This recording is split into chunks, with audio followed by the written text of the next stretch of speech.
Hello, everyone, and welcome back to Crypto Atlas. In this episode, I'm going to talk about Uniswap as well as Maker. If you guys are new to the channel, do not forget to hit subscribe for more cryptocurrency news and technical analysis, as well as if you guys haven't yet done so, please don't forget to hit the thumbs up like button. It definitely helps us out with the YouTube search algorithm and building a community, and also click the bell icon so you know whenever we have a new video.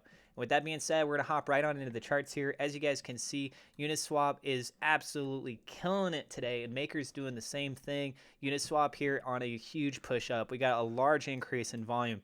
The last time that we've seen volume similar to this actually took place back on March 25th, and we actually had 4 days of consecutive red candles there. A lot of indications were suggesting like, hey, we're going more into a bearish market right now with Uniswap, but let's be honest, the fundamentals of Uniswap is being more adopted. You see it being incorporated with Coinbase, which I recently started to play around with this a little bit. It's not bad, actually. If you guys didn't know, with Coinbase, you can download a separate cryptocurrency wallet that's different from the regular Coinbase exchange or the Coinbase Pro exchange. And when I did that, I was able to essentially have Uniswap paired up internally in the app without having to go to Uniswap's website, which I think is absolutely a great seamless-based experience. So basically, I could transfer from the exchanges to the Coinbase crypto wallet, and then from there, I can go into Uniswap and do my exchanges out to the other cryptos if I want to do so. So I like that functionality from that point of view. With Uniswap, we are up currently 26.8% for the day. Absolutely just destroying it, like I said. We still got an hour left on the day for sure. One thing I would err a little bit of caution on, guys, is when you have large volume increases like this, typically it leads to a pump and dump situation, typically. So we could end up seeing a little bit of a retracement coming back down as of tomorrow. So just be cautious with that. Let's look at some price targets, though, and see where we could actually end up going on the way up as well as on the way down. I personally love to use the Fibonacci sequence as a technical indicator. That's been one of my bread and butter formats of things if you guys have been watching my channel here long enough. And the 21 EMA I think is also a very good level key indicator. So as you guys can see, it's been resting basically on the daily close or open positions here on the 21 EMA, and then today it decided to absolutely just go parabolic. Bitcoin itself is starting to make a rally again as well. I have a separate video on that if you guys want to check that out. I'm not a financial advisor, so please keep in mind everything I'm sharing with you guys is my own opinion. RSI is getting on the verge of being broken out into an overbought territory, but when we are in a bull run, don't worry so much about that. Plus, the 70 point is just the barrier of entry for this. Realistically, if we pushed up to right around 95 or so, that would make more common sense, and we have been seeing that happening. Technical radars on this is a strong buy right now. Also keep that in mind. So my biggest concern is this volume. Let's look at the price points. So as it is right now, it looks like, at least on the Coinbase side, I don't think there's any other exchanges off of Coinbase or off of for Uniswap that it would be a higher price. So I believe we hit a new all-time high today at $38.09 so far. That's as of the time of me making this video. $40 is going to be a price target for sure. After $40 on the Fibonacci extension here, it looks like we got $41.91. I'd be keeping an eye on that. If we can break above that, then the next goal is psychologically going to be at $50. Beyond $50, well, we got more room to grow, guys. That's going to push us all the way up to around $67, which would be absolutely amazing. Around $67 mark, we're getting close to doing a 2x, even if you came in at this point. And with Uniswap and, again, how well it's being adopted, right now its biggest leading competitor I would probably say is PancakeSwap. But I really like Uniswap just as itself. And again, I like how it's being incorporated stuff. That's just my own opinion on it, though. So as you guys can see on the daily, absolutely beautiful. Now, if it decides that it wants to retrace back down, I'd be concerned about seeing a little bit of a drop from this position here. We can end up seeing something like a halfway mark. That'd be about 11% drop. 10-11% drop in the course of a day would be pretty substantial. That would actually push us back down to around $33.72. If this was completely invalidating itself, again, we're at 27% increase for the day. I know this only shows the 21% increase, but overall throughout the day we have 27% increase. So we could potentially see a 27% drop. I don't think that that is likely to happen.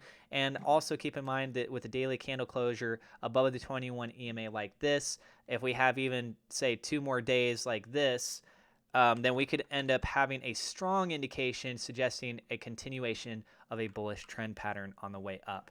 So overall, things are looking really good for Uniswap. Support at 26.54. I can't remember if I just said this or not. I'm sorry, guys. $21.30, another level support below that at $16.90. Next up, we're going to take a look at is going to be Maker, which Maker is MKR And looking at Maker here, we haven't looked at this in quite a while, but it is absolutely just killing it today as well. And it's actually got more room to grow still if it's going to be trying to make its way on up. So let me go ahead and get some of these things just shifted here very quickly, just like that, and get that extended over just a little bit more. All right, I think that's substantiated much stronger at that point. I'm slurring some of my words. Sorry, sometimes I talk too fast for my mouth. And as it is right now, let's go ahead and zoom in on this bad boy, guys. I am looking at a major level of resistance taking place up here on the top for this point on the Fibonacci sequence. That's at $3,100. But in order to get there, let's go ahead and go through a couple steps first. I'm seeing a little bit of a trend position that is forming right about here. Actually, let's go just a little bit higher there because that's a daily candle closure position. All right, so with this point, where did my little chart thing go? That's interesting. Normally I have my line. Anyways, let's go ahead and work with this for now. So with this in mind, that's going to put us at $2,743. Beyond that, we have that point I just mentioned, the $3,100. If we can manage to break above that, then guys, it's basically all the way up to $4,000, and then we got to push up to $4,703 on a retracement back.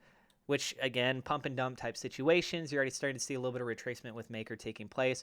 I'd be looking at support right around $2,545, and then ideally $2,500 from a key psychological standpoint. Further significant drop is going to be around that 21 EMA, which tomorrow is going to be more than likely right around like $2,300-ish. Okay, so those are key levels to watch out for that. The volume is starting to kick up a little bit more. We're starting to see Bitcoin on the verge of potentially breaking a new all-time high. Ethereum broke another all-time high once again today. And so you see that we are starting to get some activity once again after having this long, calm movement going on. I think that there's a lot of stuff that's going to have an opportunity very, very soon. Technical raters are a strong buy for this right now. The RSI is looking absolutely beautiful as well. We're on the verge of getting close to being in the overbought territory, but still plenty of room to grow. Again, I'm not a financial advisor with this, but on both of these, I am looking very bullish, especially if Bitcoin, Ethereum start to move. A lot of people say, oh, with the Bitcoin dominance being down, that gives the opportunity for altcoins to move this and that. Okay, we're at a $2 trillion industry space right now. I'm sorry, but just so you guys know, in my point of view, again, there's plenty of room to grow regardless. Like, people are penny pinching some of these things, obviously, because people want to try and make the most out of their gains. I'll be honest with you guys. Looking at my portfolio, I have projects on there that I just decided to get something in. Okay, like Uniswap, for example. I didn't know how well Uniswap was going to do in the end. It sounded like an interesting project, but I also heard that there were some other competitors and things. I put $100 in. My $100 value is worth about $800 now, right? So I barely put in anything. I wish I would have put something in. But again, with the golden rule of investing, it is never invest more than what you're willing to lose. So I had to think about what funds that I have available, where my priorities are, this and that. I wanted to get a little bit of skin in the game, and it ends up turning out to be a very nice position right now. So just keep that in mind, okay? But again, that's just my opinion. So I got a separate video if you guys want to check out on Bitcoin, Ethereum. I did a breakdown of that today. And also I do playthrough series of cryptocurrency games like Decentraland. I might also be checking out Sand soon. Sometimes I talk about stock stuff. Sometimes I talk about key altcoins. They're like on the rise, or other things revolving around cryptocurrencies, breakdowns of how to use certain apps, all that kind of stuff. So we do a lot of stuff on this channel. Feel free to subscribe for more cryptocurrency news and technical analysis. Please don't forget to hit the thumbs up like button, click the bell icon so you know whenever we have a new video, and also I got a bunch of referral links in the description for Coinbase, for Gemini, for BlockFi, for Robinhood, for Webull. If you guys want to earn some free stuff, there you go. Let me know what you guys think about these, if you're bullish or bearish, and why in the comments. Thank you so much, and I will see you guys in the next episode.